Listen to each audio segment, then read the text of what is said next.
Hi, welcome to Cookbook. My name is Darren Demaree, the host, and welcome to the new season. Today's episode will include teacher and essayist Amanda Page.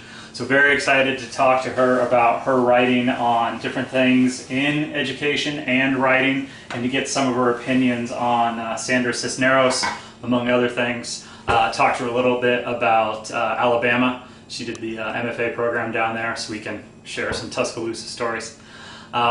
Anyway, really excited to start this new season. We'll be coming every month with a new episode all the way through May. So you can always check us out at sundresscookbook.com, as well as through everything Sundress Academy for the Arts, Sundress Publications. You can find us through there as well. So, welcome to Cookbook.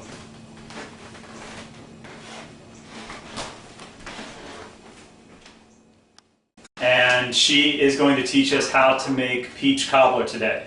So, why peach cobbler? Well, peach cobbler is what I make when I want to remind myself that I'm an adult and I can do what I want. So every Tuesday. Right. Yeah, actually, it's my best friend's recipe. She lives in Maysville, Kentucky, and last year she bought a house. Okay. And I was driving down, it's 3 hours, and I passed a sign at a diner that said fresh cobbler, and the second I stepped in her door, I was like, do you have a good cobbler recipe? Because she's always got a good recipe for something. And she was like, girl, I've got the best cobbler recipe. Was she right? Is this it? This is it. Yeah, we sat on the porch and ate peach cobbler and talked about, you know, you want to buy a house? Buy a house. You want peach cobbler? Make peach cobbler. So it led to eventual house purchase, and the peach cobbler was the impetus for all of your adult decisions? Yeah. Excellent. In a sense, yeah. Okay, so how do we do this? Okay, so the first thing we're going to do is we're going to melt some butter in the pan. And this is kind of a weird sized pan. It's not a typical, it's like a 9x9, which I had to go buy a special. But I've seen it done in like just a baking dish.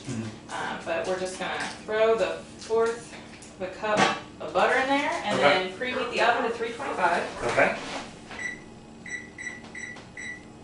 And then we're going to let this melt in the pan. Oh, okay. So, just slide that in. And while that's happening, we're going to mix these ingredients. Okay. And it's pretty simple. Just put together the flour. That's like a cup of flour, all-purpose. 3/4 cup of milk. Okay. Whole milk, right? Whole milk, yeah. Whole milk. I like that better to bake with anyway. Yeah, why fuck around? Right. Okay. The 3/4 cup of sugar. Okay. Good old-fashioned plain white sugar. Okay. And the baking powder, I think it's a tablespoon? 3/4? Or something? Let's double check.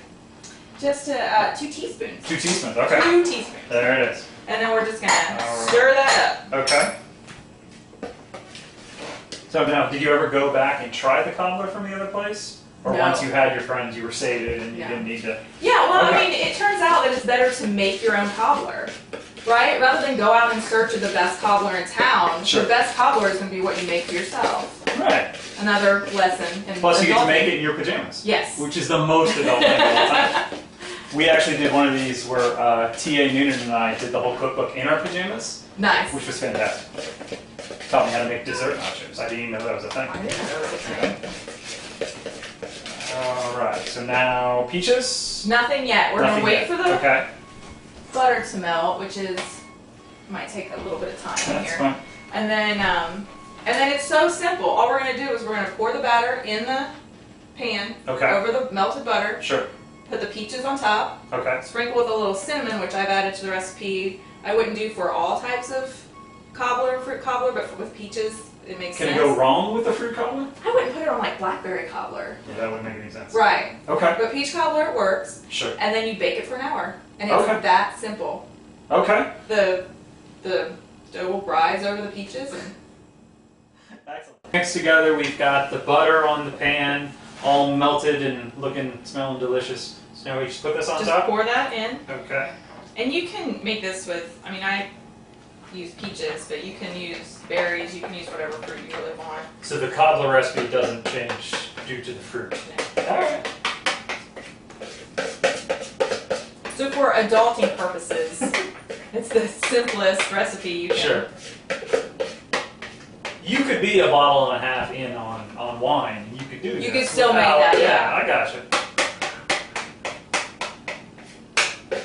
Cookie drunk being one of the most adult things you can do. Okay.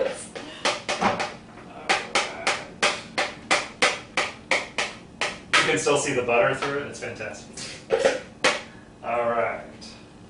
So then we're going to add the peaches. Now, I use canned peaches because I don't take a lot of time. Because you're a real American? Yeah. But it calls for 2 cups of fruit, basically. So I just kind of sprinkle them in. Sure. One of my all-time favorite movies is Father Goose. Cary Grant's on an island. And so I like buying canned fruit just so I can walk around and eat it out of a can, like I'm Cary Grant. Like you're Cary Grant? And Father Goose. Leslie Caron. There it is. All right, now I'm not going to use the whole, let's not use the whole can on that one. Okay. We'll use, okay. And then just smooth it out a little bit. Sure. And then everything sort of rises and comes up over the fruit and folds it in nicely. Yeah, all cobbler-like. Yeah, cobbler-like. I sprinkle a little bit of cinnamon on it just for fun. Just a little bit.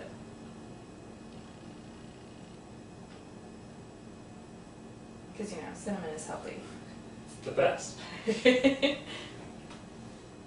That and dark chocolate, right? I mean, right. It's all going to keep us alive forever. Is that enough? That's enough. All right. So then we put it in, and how long does it bake? An hour. All right. So we're going to put this in the oven, and we'll give it a chance to bake. And while it's baking, I'll sit down and get to talk to Amanda about all things, I don't know, what all is in your mind? Oh, goodness. Essays, adulting, cooking drunk, whatever we come up with. Cobbler's in the oven, so we get a little bit of time to talk to Amanda about. First, I want to talk about Sundress Cisneros. I read the letters you had up on your website. Mm-hmm. So what about Sundress Cisneros fascinates you the most? Because I've got my own things as a huge fan of her poetry that sort of catch my eye, and I've at different points in different readings have had sort of fun reading her poetry as a guy trying to pull off the gender dynamic and sort of the thing like. The poem where she's driving around talking about the black lace bra and her friend sort of going off to their adventure. And what about Sundress Cisneros sort of grabs you? 2 things. Yeah. That she writes in vignettes, or she has created a novelette. I don't know, the House on Main Street is very small, but it's written in vignettes. And I realize that is something that I tend to do. Okay. And even so much that I've looked at books like Mrs. Bridge, like I've spent time like really looking at books that are constructed that way. And then the other thing is, she has a memoir out now that's a collection of essays. That's A House of My Own. Okay. And she's talking in that book about having a house and having your own space, and it's reminiscent a little bit of A Room of One's Own, but it's about creating a home. Sure. And she wrote The House on Mango Street from a small room in Greece, and then that was a room of her own or home of her own for that time, and just the way that it was always on her mind. And one of the themes in my own work that keeps coming up is about home, and because I'm from a very small town that is, through the last 2 decades, it's nothing like it was when I was growing up there. Smaller than Mount Vernon? Yes. Okay. Yeah, it's a village in between 2 parts of a dying river town. Okay. So, it's very small and poor. Sounds like an excellent folk album. Yeah, like someone should record that music. Yeah. So, and oddly, like my first time on a plane ever, I flew to Greece. Like, so it was a weird, like, to read her, to know that she had written. Not a Florida vacation, but you were going to Greece. Yeah. Okay. Yeah. So, the first time on a plane, I was going to go backpack through Europe, so nice. I don't do anything like I don't just put my toe in ever. That's all right. So, yeah, that's what fascinates me about her. But right. No, it's just her sort of confrontation and celebration of her own body, how she views herself in the world. It's interesting to hear you talk about her finding homes different places, because when I read her poetry, and that's what I've read, all her books of poetry, is it looks like she's so comfortable in herself. It feels like that. It's interesting to me that that's important to her, and sort of finding that grounding place to do her work, and to what always seems to be in her poetry to be these fantastic explosions of character and her own self and all these things. I wonder how those two things sort of play off each other. Well, it's no coincidence that the memoir, I think, is a house rather than a home. Right. Because she does talk about, I mean, there's some home elements in there, but it's really about this house. And she mentions that, like, she remembers going to one store and always, like, buying, it was a thrift store or a flea market or something, but she was always buying, like, lamps or things, like, collecting things to put in her house one day. Right. So she always had in mind that she would have this, like, place of her own. But I don't know that it was really about the way that I think about home, which is this, like, place attachment is the term that a lot of people use now, but this, like, longing for a certain landscape, or the landscapes that are within us, or the ways that we feel we belong. Because she may have always felt she belonged, but when someone paints the landscape of your life, this is where you picture yourself. Yeah. Right. And I don't think that, I mean, she was decorating this, like, future place, but it was definitely about a shelter. Okay. And not necessarily like a larger landscape. It sounds more like structure than comfort. Yeah. Okay. So. Well, that's interesting. What about, you talked about vignettes and sort of your style and things like that. How does the structure of an essay, and how does that call to you more so than, say, longer works or even poems? Or? Well, I'll say this: essays are more non-committal. Like, I don't have to. Sure. You don't necessarily. You can wander in an essay. Right. Like, I was just reading Brian Blanchfield's Proxies, and he's got one in there now. The title is going to escape me, but it starts out talking about a first date, and it ends with an owl. And I just remember, and it's very short. It's not even 2 pages long, and I was just blown away because when you start the essay, you do not expect where it's going to end. Okay. But it's still contained. Sure. And there's a through line. Right. So I like the kind of free form of an essay where you can kind of meander and then come back to what you're doing. You can explore in an essay more. I know my best friend is working on sonnets right now, and is really interested in conforming to that form. Right. And I'm like, I would lose my mind.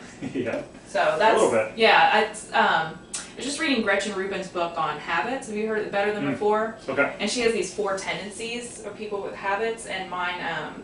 When I was listening to her on podcast, and she mentioned that rebels are kind of like to not really commit to anything, or can't keep deadlines, and even to themselves. And I was like, that sounds like me. So I went online, I took the quiz, and I'm like, oh, it confirms it, rebel. But it also makes sense then that I would be an essayist, because I don't always know where I'm going to end up in an essay, but I know where I want to start. So that's kind of... Well, then it becomes almost more about the journey than where, if you don't know where you're headed, there's some freedom in that. I mean, you don't have one particular trope you're trying to get to, one lesson you're trying to teach. If you go through the process, and an essay can do a real good job of taking people through that. So that makes a lot of sense.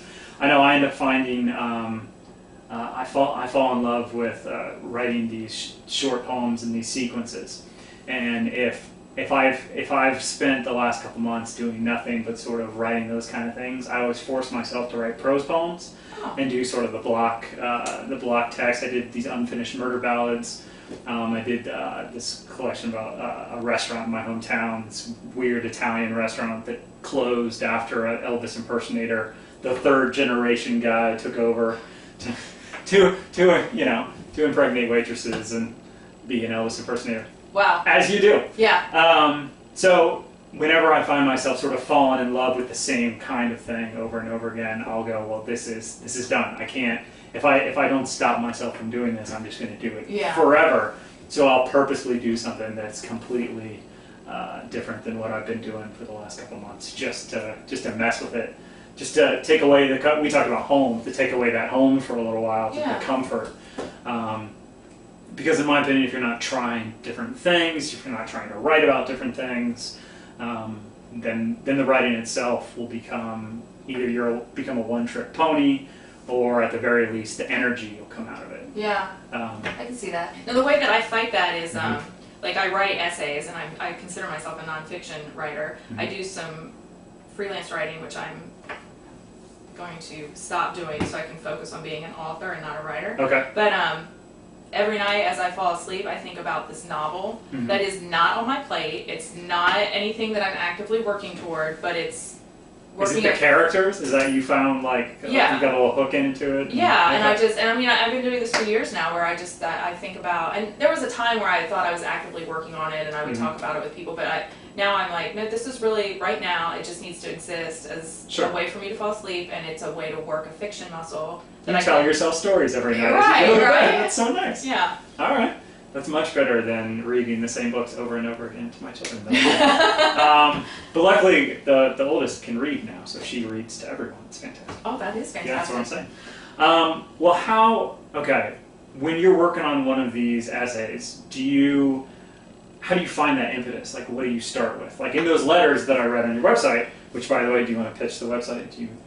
I feel like I need to write another letter before I do that, but because I kind of abandoned it because I write a blog as well, dreambeyonddebt.com, but my website, amanda-page.com, I was writing letters to essayists or writers about the process. Sure. And I do want to come back to that because It was interesting. They were great reads. Thank you. I had 3 resolutions for the year. One of them was to expand my literary life. It's so lofty. Sure. And that was one of the ways that I really wanted to work on that. But like so many things, I bought a house, hardwood floors, my job. Adulting. Yes. Sure. It just completely got away. More peach cobbler. But, the lesson in Peach Cobbler is if I want to write letters to writers, write letters to writers. That's right. What happens is I'll start thinking about something, and this is almost always true of my essays too. I can sketch out kind of an outline with like, I need to refer to that story, where you can almost see like, write this vignette, write that vignette, or scenes. You can build them that way. But I don't have it. I know I just said that I usually don't know where I'm going to end up, but until I have a title, then I can't sew them together. Okay. So even with those letters, like until I have something to put in the subject line of the email that's going out, I cannot write one of those. Okay. So that's one way that happens. Sure. And then the blog about debt. Explain to me what that is. That came about after back in 2014. I had kind of a midlife crisis. I was Are we old enough for that? I'm 38. Oh, I'm 40 now, but I was 38 then. Okay. That's old enough. Well, I'm 35. I feel. If 25-year-olds can have a quarter-life crisis. Fair enough. Yeah. Okay. Whatever it was, I was That's not a thing. I was temping, I was an adjunct, I was freelance writing, I was applying to, after all these years, like teaching composition and literature and creative writing, I was applying to graduate programs in historic preservation. I had all these, I wasn't really sure what I was doing at this point in my life, and I called it a shitstorm of possibility. Okay. All these things were, sure. And one of the things that I was thinking about that I just couldn't wrap my head around the idea that I would move forward in any way into another graduate program, into anything, until I had gotten rid of this $48,000 worth of student loan debt that I was still carrying around after a decade of being out of school. So I ended up taking a teaching job, which I have now, a full-time teaching job, and then I took on a bunch of other work, and I started this blog as a way to track my progress in paying off my $48,000 student loan debt in a year. I was curious. It was this experiment I started, can I be one of those people that pays off X amount of debt in a year? And I did. I did it in 14 months. Woo! It was intense. I worked a lot. I got my expenses down really low too, though I didn't have a car payment. I lived with a roommate. I shopped at Aldi. It was my bare bones budget was $1,000 a month. Where did you come up with all the quarters to use the shopping carts at Aldi's? Is that part of the budget? Yeah, that was, yeah. All right. Actually, I had a jar of change, and I actually rolled coins once to make an extra $25 payment toward my loans, and then I kept one quarter. I'm like, this goes in my pocket. I know what code it's in. I can always. Aldi. That's my Aldi code. So. Excellent. Yeah. So. You were able to do that in 14 months. 14 months. That's impressive. And I did it too. I started doing it when I was still an adjunct, which is crazy. And I was teaching between 3 schools, and I just took on extra work every chance I had. I did things like focus groups and sign twirling outside of businesses. I did apply for one of those. Every day I applied for some kind of crazy side hustle. I think it pays well. I think it's not terrible. Yeah. Isn't it like $10 or $15 You know? Yeah. Okay. I didn't get it, but Right. You have to get a Walkman. Yeah. Which is tough to find these But I'm days. a pretty good dancer, so I thought. I have no doubt. Peach cobbler. Right. Peach cobbler moves is really what it's called. Yeah. All right, so you did that in that's crazy. I think I'm down to 20. I think I'm down to 20 and feeling pretty good about that. Yeah. But I don't know if I could do the 20 in 14 months. That'd be impressive. You have to. I mean, that was like the only thing I was doing that year, which is that and blogging about it. Sure. And there is this incredible personal finance community, people with very different goals or whatever. But I could not have done it without them, without finding them through blogging. Okay. Just incredible, very just hundreds of cheerleaders. Okay. There would be the occasional person that'd be like, you know, and then the personal finance community or the friends I made would come back and be like, oh, don't listen to that, you know. Sure. So yeah, it was really tremendous and a really great experience. But now I'm faced with like a mortgage. Well, right, yeah, yeah. It is, but it's just a house, and I tell Sure. myself if I want to turn it into a rental property later, Sure. or, so yeah, you know, the finances of our. How quickly could you pay off the house? Could you do that in 14 months? There are people in that community who are doing it. Could I do it in 14 months? Seriously? Heck no. What goals do they set? Well, I mean, We've gotten way off literature. It's all right. Well, I mean, I think there's something to be said about the finances of an artist. Yeah. There is a series on the blog, and I can send you the link if you want it on there. There's an actress in New York who started writing and is now like a personal finance expert for millennials. Really? But is still an actress. Sure. But took control, like rather than just making no money being an actress, she took control of her life and has this, you know, incredible income now. Right. But there were 5 of us, I believe, who did letters to artists about, and mine was like, you don't have to struggle. For some reason, artists, writers, we always think we have to struggle. Oh, we can't be a high-earning freelance writer because those articles are not art. They're not, you know what I mean? Right. Like, or there aren't a lot of full-time academic jobs, so we have to struggle in adjunct positions. And part of that journey in the 14 months was busting that myth for myself. That I have to be this like struggling artist just to toil with my essays. So. Right. How do you feel about it now? Like when you go and do your work, do you feel like it comes from a more confident place now, or a less frightened place, or going through that process, what did it give you other than debt-free? Yeah, I have this title for a piece that I want to write called The Solvent Essayist. Okay. Because it is very much like when I was watching my balance go down, I was also experiencing an interest in my creative work rising. Sure. So it was really interesting to see, or to feel that, you know, like in my mind, in my body, to be like, oh, I think I could work on an actual book now because I don't feel like everything that I do has to be about making money because I'm carrying around this debt. Sure. So that was interesting, and it's still interesting because I'm still taking on, like, anytime anyone asks me to do a freelance piece, I'm like, yes, and then I'm like, I resent it because it's so far from what I'm wanting to work on, but it's money. So I'm still trying to let go of that so I can move from being writer or freelance writer of these, important pieces about paying off debt or whatever to But the work there's no Sandra Cisneros in there. There's nothing, she's not writing about should you get a secured credit card, right? Like that, so I'm trying to move from that to... Yes? Is the answer yes? Yeah. Yeah. Economics. All right. Yeah. Which I'm interested in anyway because where I grew up in Appalachia in a very small town, poverty, scarcity mindset. So I'm also trying. It's a terrible high school mascot, by the way. It is, right? Poverty. It's rough. Poverty. That's right. So I'm trying to reconcile those two or marry those two things together. This incredible finance journey I went on and where I came from. Right. And what's still there. Sure. My family is still there and I still experience it every time I go back. So that's something that's going to come up in my creative work. Okay. So when you're finding time to do the stuff that you want to work on now, what's that? What ideas do you have? Once you write the Solvent Essayist, what comes after that?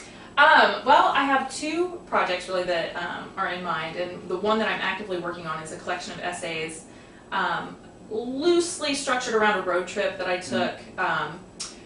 I was living in Alabama and I moved to Los Angeles. Okay. And I was out in LA working in Beverly Hills, very far from my small, poverty-stricken town. Sure.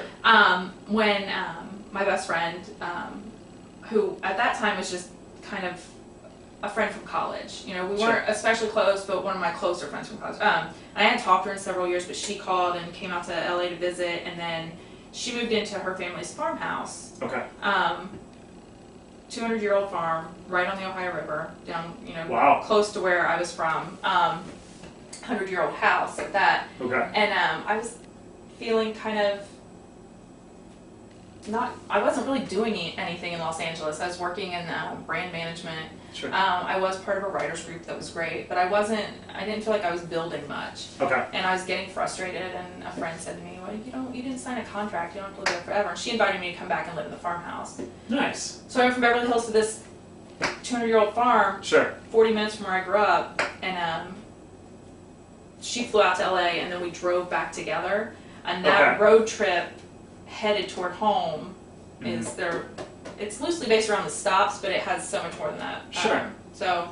And then the second part is the year I spent in that farmhouse, just what it means to come home. Yeah. Because, you know, Thomas Wolfe, sure. you can't go home again. You know, there's this idea out there that, you know, and in small towns like where I'm from, the xenophobia is really high. Like, you know, they don't like anyone to come from the outside, and once you leave, you're automatically from the outside again. And when you try to come back, they're not as welcoming as when you were growing up. Exactly. Mm-hmm. So I don't know. It was an interesting year. I was teaching at the university there. One that I had actively decided not to go to because it was too close to home. Right. It was an interesting year. So that's the second project. No, whenever I in my first book I wrote there was a poem called Knox County Fair, and I'm from Mount Vernon, Knox County, the whole thing. And my dad to this day keeps telling me that you don't have to talk about that poem anymore, Darren, because like a young couple has sex at the fair is what the poem is. Yeah. And that's the only thing I've got like tied to my hometown where I'm from.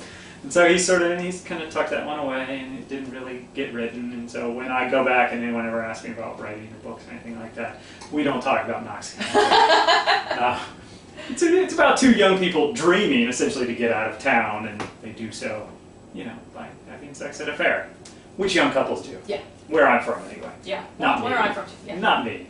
That's nice. Not autobiographical. It's not. No. But still fun. All right. So you come back to Ohio after Alabama, after LA, and then live in the farmhouse. And then what brought you to Columbus? The teaching job? No, because it's funny. Like I left the full-time teaching job in Southern Ohio because I wanted control of my geography. Mm-hmm. I moved to Cincinnati to be with fiance, now ex-husband. Okay. And you said that fast. I did. Okay. For a reason. Sure. Just because it was a short-lived relationship anyway. I never liked it. Not because of him, Never. always. But it's not a friend of mine, is it? No. Okay, good. And I just caveat because I know this is on like. He's a really interesting guy, I don't like to say, but there were other reasons for our split. But and then I was in Cincinnati for a while. Cincinnati is, I liked being in the city close to the river, but sure. I ended up moving up here to be closer to my highest concentration of closest friends. Sure. So that was really and it's still close enough to my family. It wasn't like New York or, you know, New Orleans or somewhere where anyone would have to get on a plane, because that doesn't happen. Right. Right. I will get on a plane, and I did a lot from Los Angeles, but this is easier for family to get to. They can get to you, but they have to call before they come, because it's a long enough drive. Yes. Which is what you want. Yes. So I went to college an hour from my hometown, which was close enough. They could come visit, they could take me out, they could buy me things, but they would have to call before they arrived, because it was a long enough drive. Yes. So I had the choice of going to Kenyon, which was right in my backyard, or going to College of Worcester, which was an hour away. That's how I made that decision. Yeah. Okay, so earlier you had, when we were talking before this, you brought up a library that's being created through. Can you explain what Wild Goose is doing through that, and maybe how other people could get involved?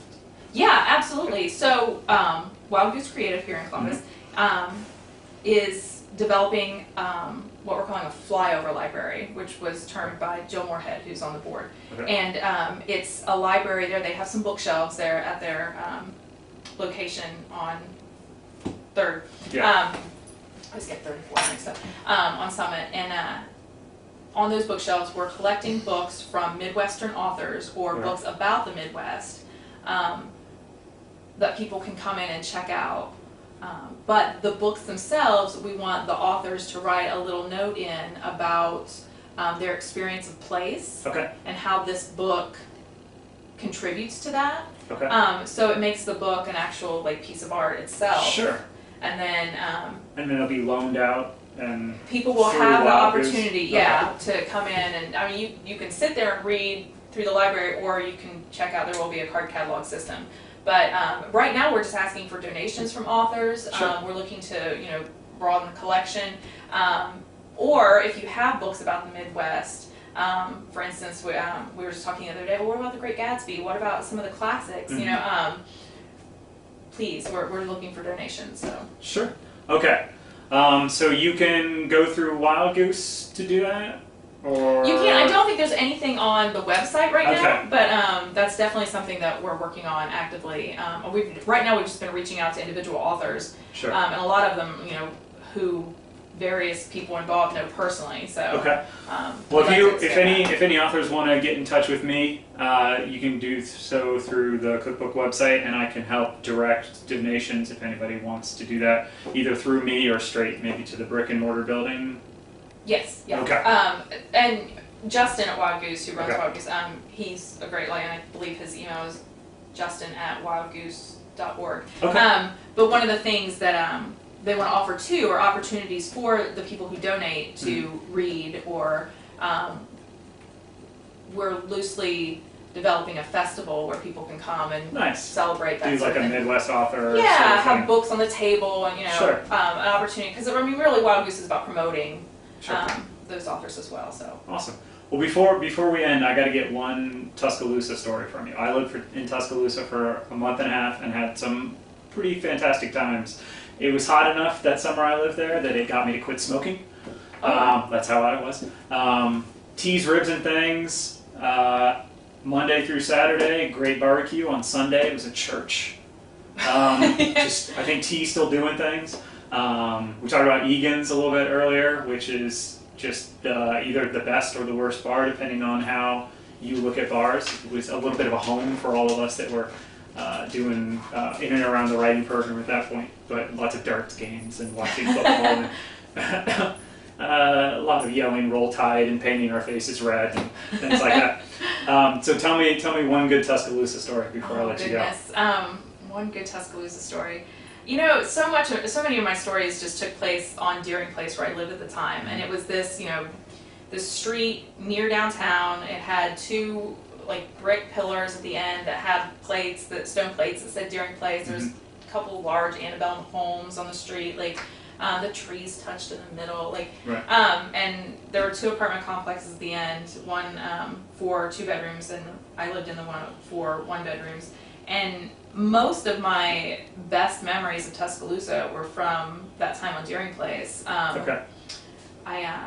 When I was accepted in the program, I drove down with my mom. We were driving around looking for places. I was like, this is the street I'm going to live on. I called the number. There was no for rent sign, but I called the number, and I'll never forget H.A. Edwards, and I asked about those apartments, 1-bedroom apartments, and he was like, well, we have one available in June, and it's going to be $295 to rent. And I was like, perfect. And he was like, well, if it's perfect, it's going to be $400. Oh, but that started a long relationship with them. Sure. They were really good to me. And my best friends from graduate school, my best friend from grad school moved in above me for one summer. Nice. The guys that lived in the 2-bedroom apartments, we did a lot together. I would say I learned to relax in Tuscaloosa, because when I lived in Ohio, I was never one of those people that could just sit on a deck with a beer while someone cooks out. I had to be doing something. Sure. But I'll never forget just a friend of mine. We were about to have a party in the backyard at Deering Place, jointly, and a friend of mine dragged a couple lawn chairs out in the middle of the parking lot and set it up, and we just sat there and watched the sky. And some great lazy weekends, like bocce ball and. Well, it's so hot you can't do anything else. Sure. You can't. You have to relax. You can't move, or you're just gonna sweat out. Right. So I did. I really learned to relax there. I was able to just kind of kick back with the boys, I guess you would say. No, you've got to. I drove down with a pack of Camel Wides, and I did not leave with a pack of Camel Wides. It's too hot. Like, we can't smoke in the apartment. I'm not going outside to smoke. Yeah. This is nuts. So smoking is done. It's done. Alabama will do that. You know, it's funny because my friends, I do, like, even up here, like in July, I'll wear a hoodie. I mean, I'm wearing, because I do get cold quickly, but down there, I wouldn't have my air conditioning on a whole lot. Okay. And I'd be doing my dishes with the windows open, and my friends would come over and be like, "Are you nuts?" Maybe I am. Adulting. Yeah, adulting. There you go. All right. Well, thank you for joining us. Thank you for teaching us how to make the peach cobbler. I'm sure it's going to be delicious here in just a few minutes. It should be ready. Little taste of adulthood. Yes, excellent. So you can join us next month for another episode of Cookbook, and we'll see you then.